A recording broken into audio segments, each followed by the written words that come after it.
Hey guys, this is Akilan from Akilan Tech, and guys, it's been a while since I uploaded my last video because I've been just working on some of the improvements in the video quality and even the audio quality and even the visual effects that you see in the middle of the video.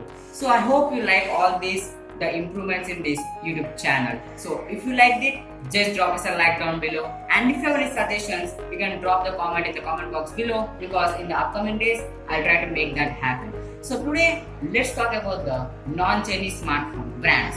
See, in the budget category or in the flagship category or even in the mid-range category, you'll find most of the Chinese brands and you prefer to buy them. But as you know, for a couple of days there is a war between the India and China. So now the people are changing their mind and trying to buy the non-Chinese smartphone brands. But they don't know which is the non-Chinese smartphone brand and which is the Chinese smartphone brand. So watch the video till the end because I've been just talking about the non-Chinese smartphone brands that you can buy at any time. So let's get started. So guys, before going into a video, a point is to be noted that all the non-Chinese smartphone brands which I am telling now is somewhat linked with the Chinese smartphone brands. Means either the parts will be manufactured in the China or the parts will be just imported from the China to the other country, or somewhat assembling will be done in the China, but the brand will be the non-Chinese company.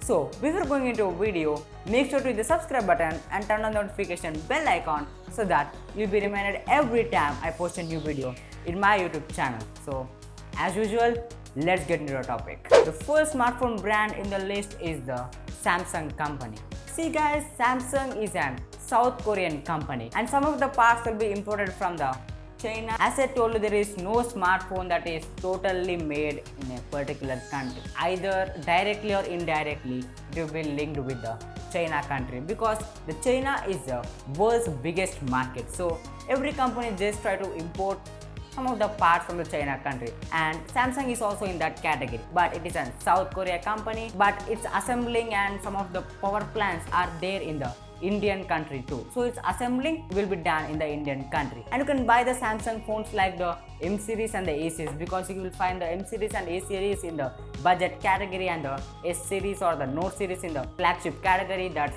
another part. So if you want to just buy a smartphone in around 15,000 to 20,000, then you can prefer the Samsung M series phones, either it may be the M21, M31 or any other smartphones. And if you can keep somewhat extra money around 20,000 to 25,000, then you can even consider the A series smartphones, and Samsung is a non-Chinese brand company. And the next company in the list is the Apple. Yes guys, Apple is an US based company, but it is assembled in the China country, that is designed in California and assembled in China. This is the tagline that you see on the Apple smartphone boxes. Either it may be on the user manual or on the box. So the parts will be assembled in the China country, but its whole design and its whole infrastructure will be done in the California, that is in the US. So this is also a non-Chinese brand company. But guys, one point to be remembered that Apple you can find only in the flagship category. That is, you cannot buy an Apple iPhone in the 15,000 to 20,000 budget range. At least you have to spend around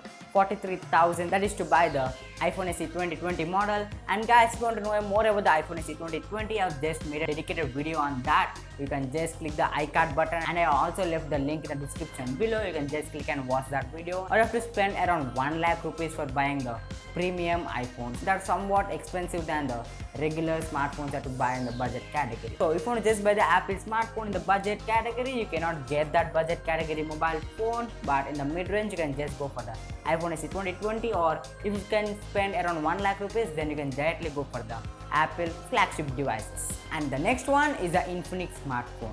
See guys, this Infinix smartphone is not that much popular in the smartphone industry or the smartphone market, but it is also a non-Chinese company. This Infinix company is a France established company, but this headquarters is in the France, and also one more headquarters is there, that is in the Hong Kong of the China country. And guys, I don't recommend to buy these Infinix smartphones because it doesn't meet the perfect specifications in the budget category. Means there are only two problems with the Infinix smartphones, that is, one is the processor and the next one is the operating system, that is the user interface.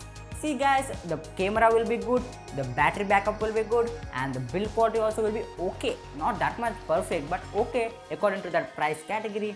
But the processor will not be that much great, and it will be even worse when compared to the other smartphones in that particular budget category. And even the operating system, that is the user interface, will be very laggy. So I hope in future Infinix will bring some of the best smartphones in the budget category with the best processor, and rather than going for the custom UI, it should go for the stock Android, which is somewhat better than the custom user interface of the Infinix smartphones. And the next one is the LG smartphone.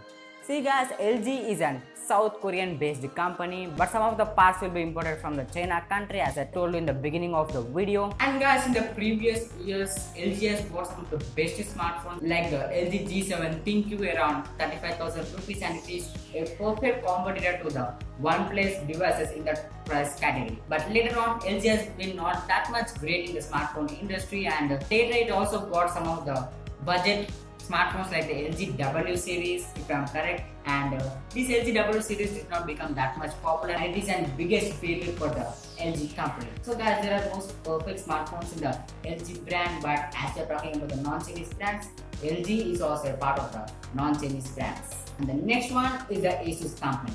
Asus is a Taiwan-based company, and in the previous years, Asus also brought some of the best budget smartphones like the Asus Zenfone Max for M1. This smartphone became very popular, and most of the people tried to buy this Asus Zenfone Max for M1 because of its perfect specifications in the perfect price category. But later on, Asus also brought Asus Zenfone Max Pro M2, which is not that much clicked in the smartphone industry, and this one is on the favorite side for the Asus company. And guys, Asus also brought some of the smartphones in the mid-range category like the Asus 5Z or the 6Z, and this Asus 6Z came with the latest technology, that is the flip camera. This is the first smartphone to come with the flip camera, and later it was brought by the Samsung company, but first one is the Asus company. But this smartphone also did not create that much hype in the smartphone industry because this smartphone was somewhat expensive than the whole people expected. So this one also is on the failure side. So again, there is no perfect smartphone in the Asus still now, but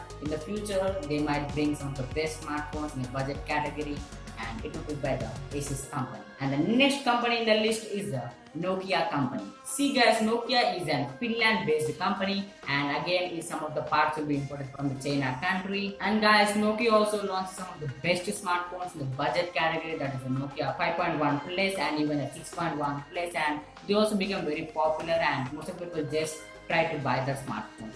But later, it also bought some of the worst smartphones in the smartphone industry like the Nokia 2.1, 3.1, 5.1, and some of the other smartphones, and these smartphones were the worst smartphones in the smartphone industry. So Nokia also just decreased their graph in the smartphone industry, but I think in the future Nokia will just bring some of the best smartphones, that is the best budget smartphones, so that we can buy the smartphones for the affordable price. And the last one is the Sony company. See guys, Sony's refrigerators, Sony TVs, and some of the other electrical appliances are very famous worldwide, and it is also very famous for its Sony OLED displays, that is the organic LED displays. And Sony's DSLRs also very popular in the world right now, but in the smartphone industry, Sony did not reach its high expectations, and Sony has stopped bringing the smartphones in some of the countries, and in that list India is also there. Sony is not that much trustworthy in the smartphone industry, but in the other electrical appliances, the Sony is very popular and the best company in the electrical appliances industry. So guys, these are all the non-Chinese smartphone brands that you can buy at any time. And guys, some of the Chinese brands are also there like the Redmi, Oppo, Vivo, Huawei, OnePlus, TCL, Lenovo, Realme, and even the Honor company. And guys, one more point I want to tell you is that is the Motorola company is the US based company, but later it was acquired by the Lenovo company, and the Lenovo company is a Chinese based company. So like this is Motorola smartphone brand is not in the non-Chinese smartphone brand list in my video. And if you find this video informative, drop us a like down below and share this video in the social media groups, and don't forget to subscribe to Akhilan Tech YouTube channel. And that's it from me today. Thanks for watching. I'll see you in my next one. Peace.